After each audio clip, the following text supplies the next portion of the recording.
Time to bring you your first session today. And it really is a sonic and visual treat. An award-winning sound designer and producer, an award-winning producer and audio executive. Please welcome Axel Kacoutié and Tony Phillips on Why Black Voices Matter.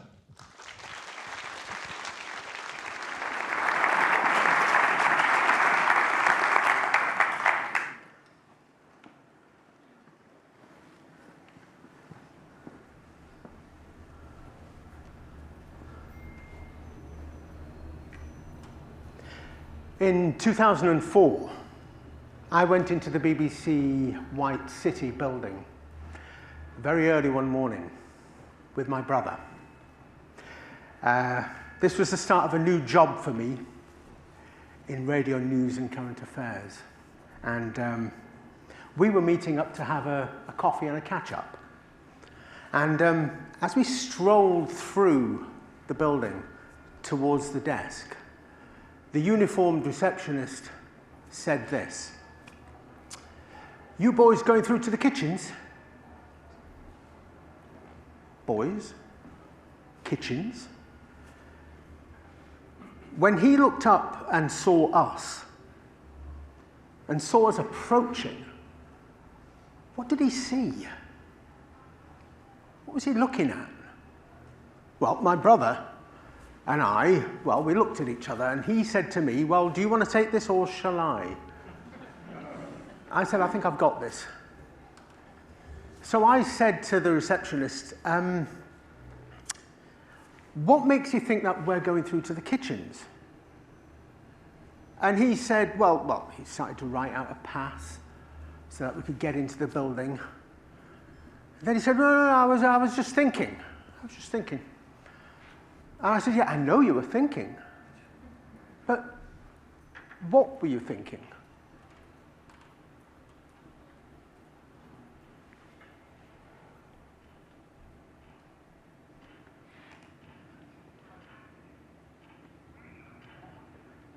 As a junior producer, I was once complimented on briefing a guest.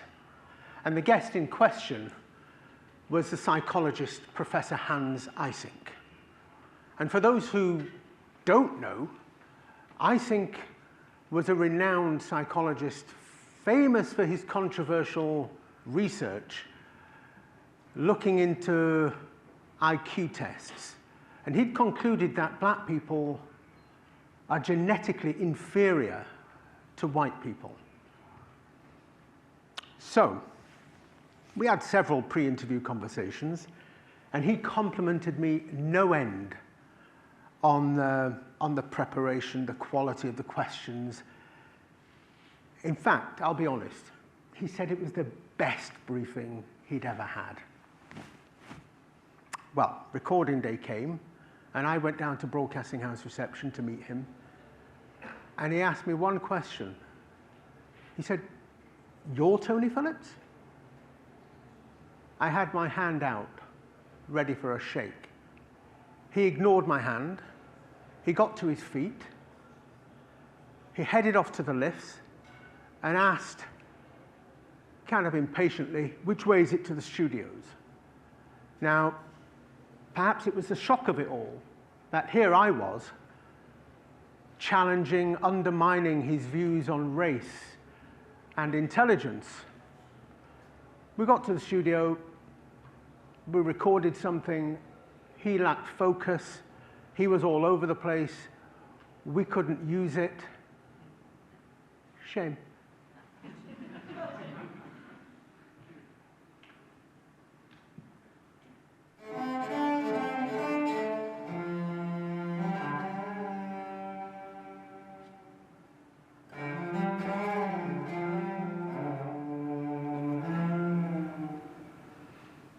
We are living through times when being seen and being heard couldn't be more pressing. Right now, in Washington, D.C., the Smithsonian Museum is basically throwing out, or at the very least, challenging the memorialization of black and women and LGBTQ stories. And in the United Kingdom, universities are starting to challenge courses that talk about black British history. So when America sneezes, the world catches a cold. I think that's how the saying goes. Well, it's a sort of cultural COVID. So there are so many stories, and therefore so many voices, that need to be heard. And the audio industry, all of us, we have our part to play. And after all, as humans, storytelling is in our DNA.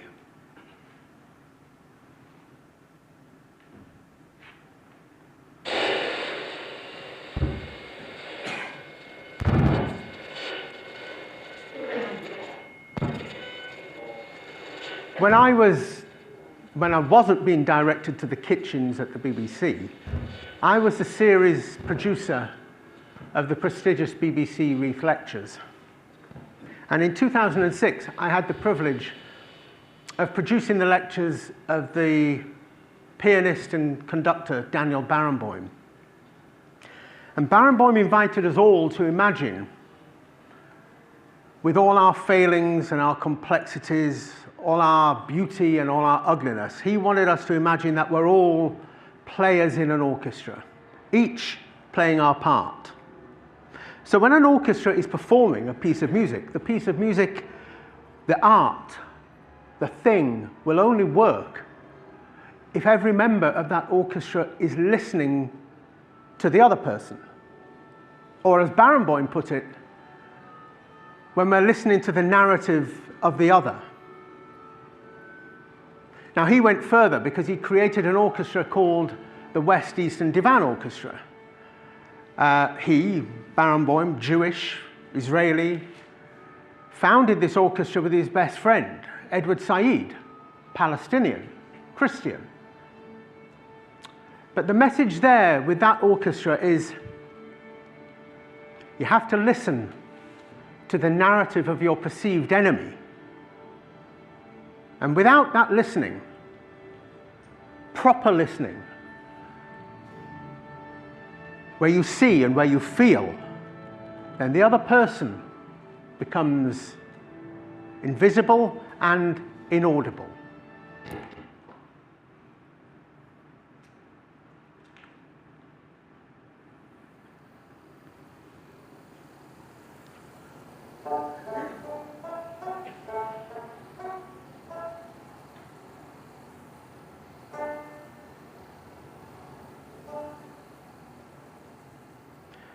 There's a collection of interviews with elderly African Americans in the Library of Congress in Washington, D.C.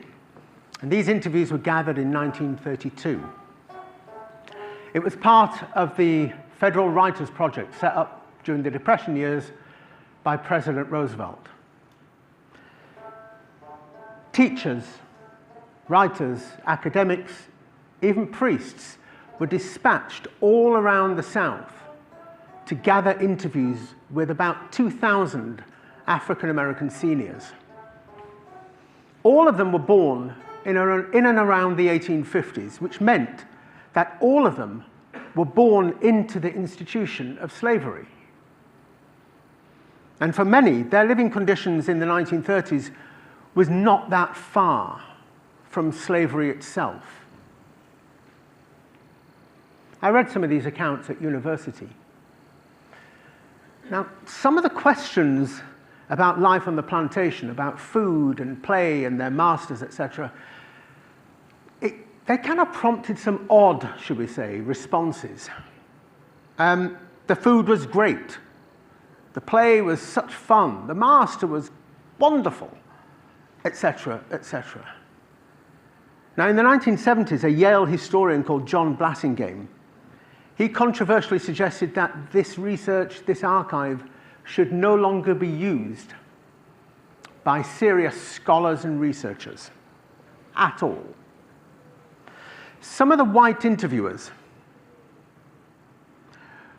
were the grandchildren of the interviewees' former masters and owners. Many of the African Americans were therefore offering answers that they felt their interviewers wanted to hear.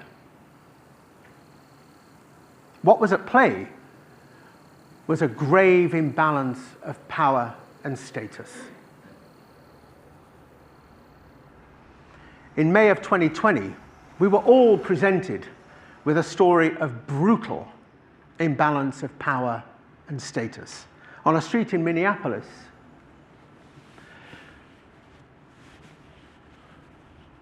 with a policeman's knee on his neck, George Floyd spoke one of his last sentences before his final breath. "I can't breathe." Floyd was struggling to talk, struggling for life, struggling to be heard. A few weeks after his murder,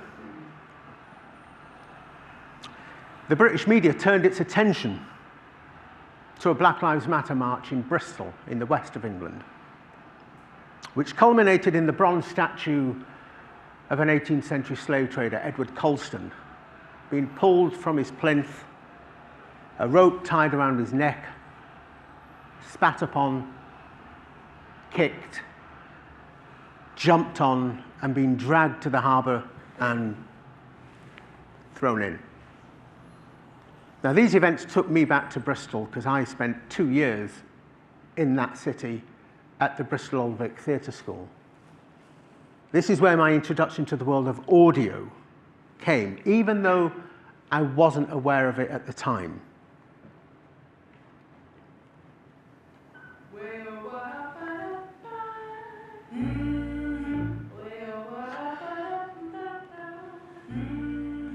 As a student, I confess I was not really aware of Edward Colston or his story, but I was aware of the city's connection to the transatlantic slave trade. On my very first day at drama school, I asked one of the students where I could get a sandwich. And he said, "Go outside, get to White Ladies Road, go up Black Boy Hill, and you'll find a cafe on the left called, imaginatively, the Black Boy Cafe." I only went there once.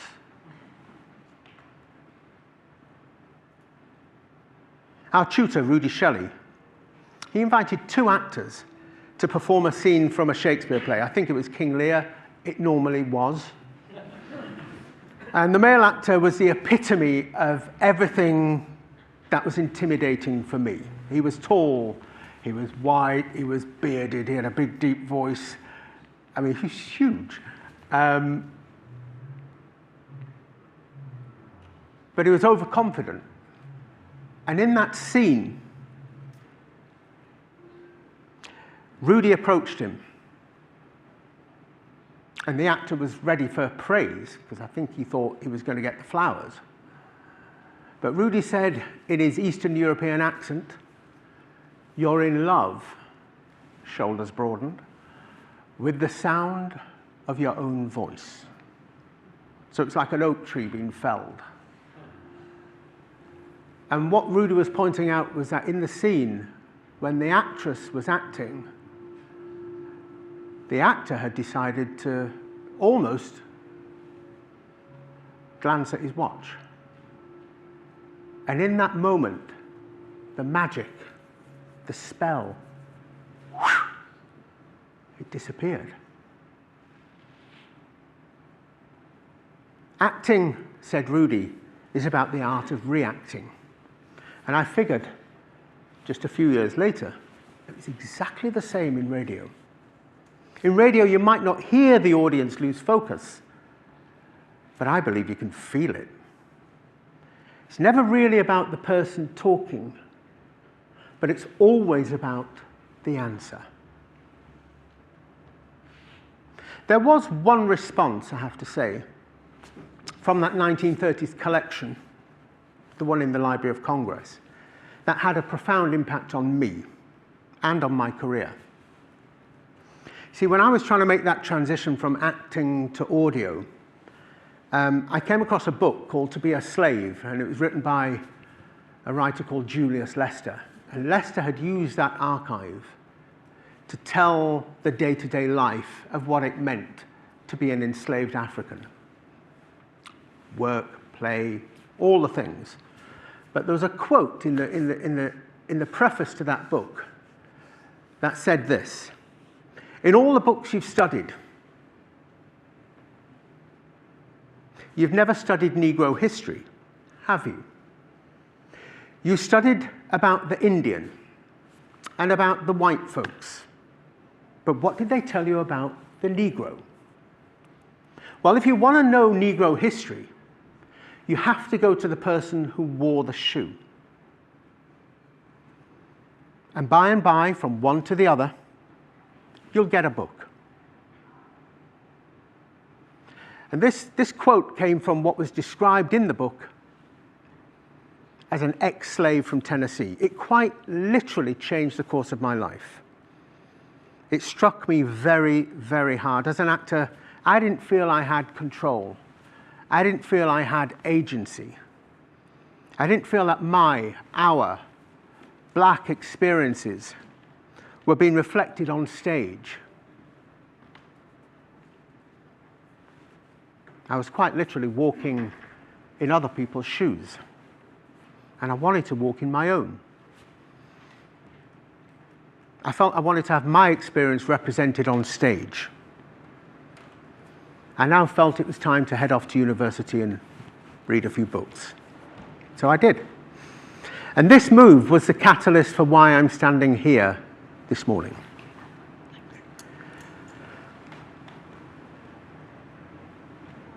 It was the trigger that led me to audio. The work I did, continue to do, might not have succeeded. I might not have been the best producer, or the best manager, or the best commissioning editor, or the best vice president of content. But my experience, our experiences matter. All of our experiences matter. Maybe one of the reasons John Blassingame dismissed that entire archive was because the ex-slave wasn't given a name. Just no name. No kind of, who are you? No kind of, what do you do? None of those follow-up questions that come after you've said, and what did you have for breakfast? You know the routine. In those minutes when George Floyd had the policeman's knee on his windpipe, he managed to say, "I can't breathe." Now, they heard him, but they weren't listening. Now, here are some names. These are names of people that I think are the next chapter of audio's future. They're all extraordinarily talented people I've worked with, or I've recently met, or just encountered. But these are voices of diverse outlook and diverse sensibilities. And there's one for every time George Floyd said, "I can't breathe." So, Leanne, Hamza, Zach, Wayland, Christopher, Sheon,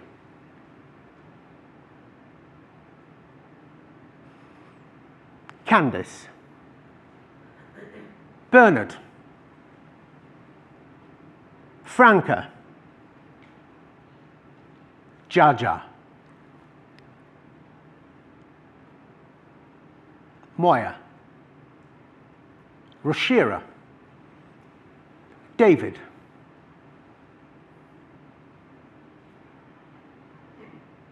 Noor, Gary, Navini, Jeremy, Nora, Christina, Nicola, Sylvie, Jamie, Razia, Redzi, Terence, Victor, Naomi, Axel Kacoutié.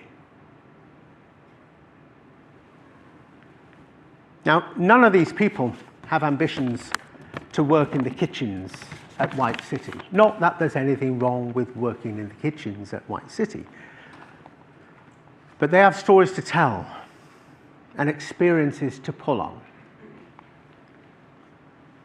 George Pixley and Caroline Millington,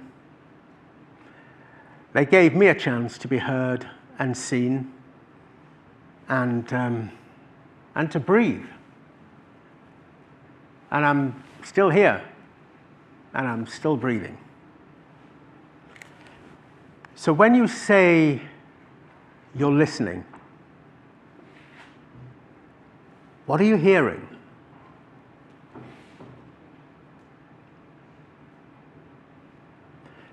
Here's the public service message. So to protect yourself from cultural COVID, listening, really deep listening, is the remedy. Listen daily.